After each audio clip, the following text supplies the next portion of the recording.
I witnessed my husband cheating. I think it's rare for someone to have that experience. Most people would probably confront their husband after finding proof of their infidelity on their phone. However, I saw it with my own eyes. And it happened in a place and at a time when I never imagined that so many people would witness it. Well, I have always felt suspicious about their relationship, but I never expected to witness my husband cheating in such a public place. My name is Christina. I'm a stay-at-home mom with a 6-year-old son. The day I witnessed my husband cheating, he had the day off from work, and we had planned to go out as a family. But when I woke up, my husband was already gone. I received a message from him saying, "I'm going to take care of my sister, who has a fever of 102.2 degrees Fahrenheit. It seems like no one is home today, so I'll be back in the evening." A message saying that came in. I let out a big sigh. I had told my son that we were going to an amusement park today, and he had been looking forward to it since the day before. I had heard that my husband had been put in charge of a big project recently, and he hadn't had a break in the last 6 months. So this was supposed to be a rare chance for our family to spend time together. But he went to take care of his sister instead. She's supposed to have a fiancé, so he could have left her to take care of herself. Besides, my husband has a sister complex. The reason he started dating me? It was because he said I looked like his sister and was wonderful. I remember feeling uneasy about that. I had met his sister a long time ago, and she was a very beautiful and kind person. So I guess looking like her is the highest praise my husband could give me. But I couldn't help feel creeped out by it. My husband used to say, "I want a boy and a girl." And he frequently initiated sex. But since our son was born, the frequency has decreased noticeably. Now, it's non-existent. We're still young, and my husband used to be a person who enjoyed sex. So I suspect he might be doing it with someone else instead of me. Well, I could forgive him for betraying me. It's annoying, isn't it? But the problem is that he disappears, even on days when he has off from work, like today. It wouldn't hurt to play with our child occasionally, even on a day off. Our child is daddy's boy, and he starts crying when he realizes his dad isn't around. My husband is too indifferent toward our child. He doesn't even prepare birthday presents, and he doesn't even attend school events, no matter how much free time he has. Sometimes he comes home early, but he immediately locks himself in his room and plays games nonstop. He hardly sees my son's face anymore. At this rate, my son, who used to be a daddy's boy, will start to see his father as a stranger. Oh, and my husband said he was busy with a big project. That was a lie. Because he was rarely home, I asked a former classmate who works at the same company as my husband, "Is my husband really that busy?" I've heard that before. "No way. If anything, your husband is known as a window-side employee who doesn't have much work and always looks bored. He goes home on time every day." They told me this while laughing. I thought, I knew it. That's exactly what I thought. After all, he was supposedly in charge of a big project, but his salary was still around $1,500, and he didn't look tired from working overtime. In fact, he looked rather well-rested. This also made me suspect he was cheating. Carrying a ton of dissatisfaction, I finished preparing breakfast. I checked the time and tilted my head. Strange. Normally, even if I don't wake him up, my son would be up by 7 a.m. But it was already past that time. If we didn't hurry, he'd miss the nursery school bus, so I rushed to wake him up. In his room, he was still asleep. So I tried to wake him up by saying, "It's morning, wake up!" Instead of a response, all I heard was a pained groan. Worried, I reached out to touch my son's face and felt his forehead. It was very hot. I called my son's name and gently shook his shoulder. He barely opened his eyes and said, "Mom, I can't breathe," he told me. I almost panicked. At that time, there was an outbreak of a disease at the nursery school. And I couldn't help but think, could it be my son too? I had heard that there were cases where children died, so I seriously thought my son might not make it. I tried to call my husband in desperation, but he didn't answer at all. With no time to wait for a reply to an email, I contacted my mother to ask her for first aid advice. She was a nurse, so I thought it was best to ask an expert. Following my mother's accurate instructions, I quickly prepared an ice pillow and measured my son's temperature. It was over 102.2 degrees Fahrenheit. I called an ambulance and made sure my son drank plenty of water while waiting for it to arrive. According to my mother, there was a possibility of heat stroke as well.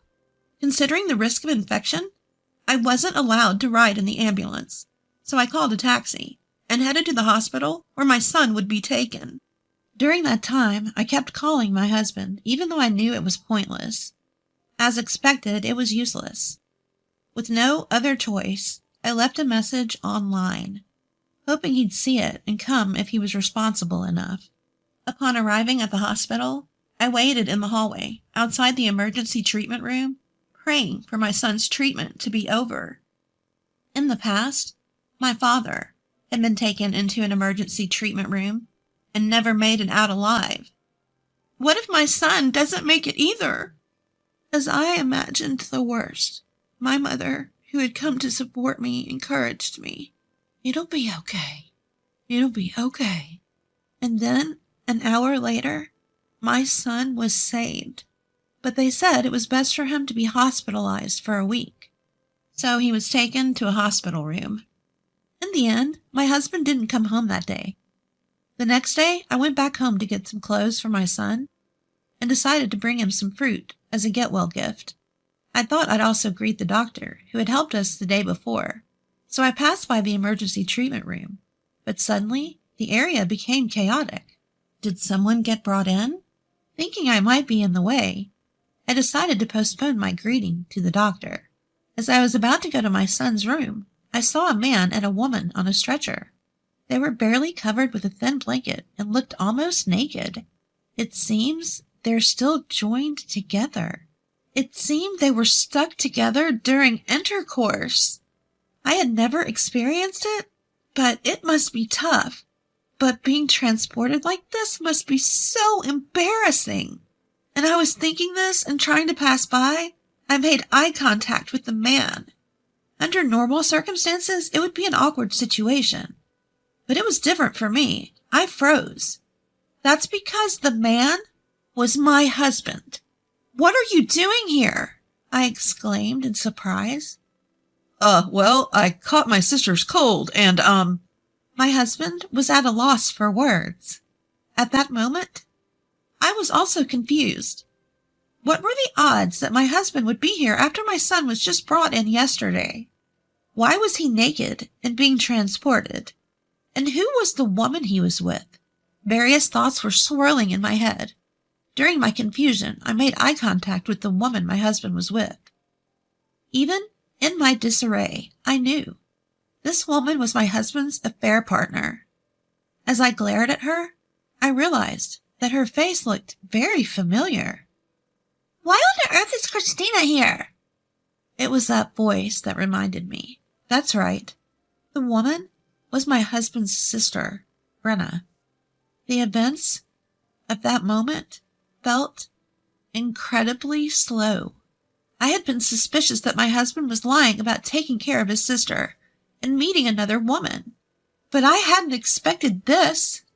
Even if he came to visit our son, he shouldn't have arrived stuck together with a woman. And that woman was his own sister? This is just too much. Since they were being carried away on a stretcher, I had to suppress my urge to confront them and wait for their treatment. They wouldn't be able to escape anyway, so I decided to confront them later. With those thoughts, I went to visit my son, my original purpose, with a sick feeling deep inside my chest. I spent some time in my son's room, trying to sort out my feelings. When I checked my phone, there were tons of messages from my husband online. As expected, they were all trying to cover up the situation. He didn't even mention our son being in the hospital. I decided to keep ignoring him and then waited another hour. The doctor who had taken care of my son yesterday appeared. The doctor smiled at me and said, "Your son is very healthy. He seems to be recovering faster than we thought." His fever had gone down and his condition had completely stabilized. Initially, we were worried about an infection, but it turned out he had heat stroke along with a cold. "Did you make him drink a lot of water? That was the right thing to do. Your son must be happy to have such a smart mother." The doctor even praised me like that. It was more thanks to my mother. I should give her some fancy meat as a present next time. I deeply bowed to the kind doctor and expressed my gratitude. But it wasn't hard to imagine that I'd soon face a huge ordeal. Just as I was relieved about my son's condition, my anger was bubbling up inside of me. Mama's face is scary. I scared my son. I quickly put on a smile and told my son, "I'll be back soon." As I left the hospital, I called my husband, who had left over 100 missed calls. The moment he answered the phone, he started making excuses. "It wasn't what it looked like. There was a reason." And so he started making excuses. He got his priorities wrong. Shouldn't he be worried about our son first? Well, there was no way a man who was so engrossed in an act with his own sister, without caring about our son, would worry about him. With a husband like this, I worried about our son's future. I couldn't see my husband's personality improving, so I decided to divorce him. Life might be tougher, but I can do it for my son's sake. So, you were busy with that even when our son was suffering, huh? I bet you were doing it whenever you had free time, right? And with your own sister? That's just disgusting, I said to him. He was speechless. I continued. Oh, and by the way, I've already reported this to your parents. I won't tell your company, though. It would be a problem if you couldn't pay alimony and child support. So, goodbye. With that, I said my final words to my husband. 3 days later, my son's health had fully recovered earlier than expected.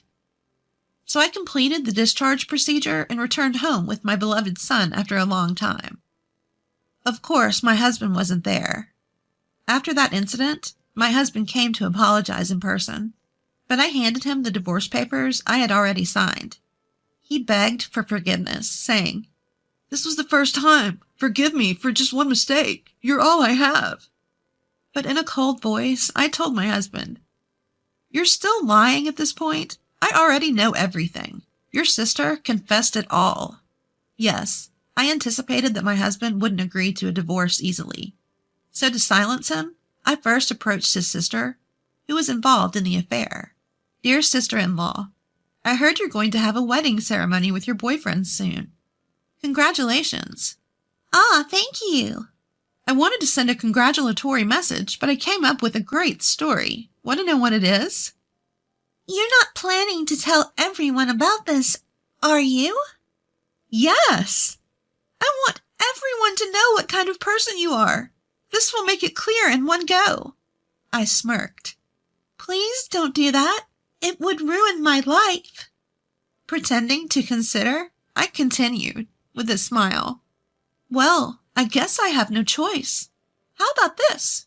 I'll keep quiet about this if you'll tell me in details how many times you did it with my husband. Then I'll keep quiet. Of course, your brother will still feel betrayed. What will you do?"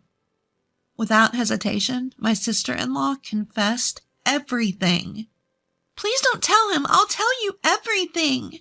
And she easily confessed everything. When I told my husband about it, he fainted from the shock of being betrayed by the sister he loved more than anyone else. After waking up, he signed the divorce papers and left the house with a heavy heart. From there, I went through a lawyer to demand a divorce. custody of our son, alimony, and child support from my husband. He initially haggled over the amount, but when I whispered in his ear, "Do you want me to spill the beans to your company?" he replied, "All right, I'll pay the amount you requested." He left the lawyer's office. After that, for some reason, his company found out about the incident, and he was called in and severely reprimanded. A month later, my husband got fired from his job and now works at a food factory, putting strawberries on cakes to pay for alimony and child support. For some reason, people at the factory knew what he did, and he's always the subject of rumors among young girls, making him feel uncomfortable. As for my husband's sister, despite me not revealing the truth, the whole incident came to light, and her engagement was called off. Apparently, her boyfriend, who suspected her of cheating just like me, had hired a private investigator to check on her. She was demanded a large amount of money as compensation for this broken engagement, and now she works at a nightclub. The other day, her ex-boyfriend gave me a photo of them in the act, saying, "Use it if you need to." I wondered what kind of nerve he had to give such a thing to a woman like me, but I decided to keep it in my drawer. In case my husband contacts me or tries something, I'll gratefully use it. I moved back to my parents' house for a fresh start, and am raising my son with their help. My parents, who lived far away, were sad that they couldn't see their grandson often, so they offered to help as much as possible. I don't want to rely on them too much, so I'll only lean on them when I need to. By the way, my son has been in perfect health since that high fever, as if it never happened, and has been awarded for the perfect attendance for 3 years now. He seems to have completely forgotten about his biological father and enjoys every day. That makes me happier than anything else. Oh, I almost forgot. Our family has grown. It's Angel, the white cat sleeping comfortably on my lap. When I went to say goodbye to Angel, who often came to play in my yard before moving, he jumped onto my lap as usual and then stayed still like a statue. I was sad to part with Angel, so I brought him with me to my parents' house. Now he's close with my parents, and he's just as important to me as my son. From now on, I want to watch my son grow up warmly, with my parents and Angel. That's what I think about as I sit here in the rocking chair on the porch, stroking Angel.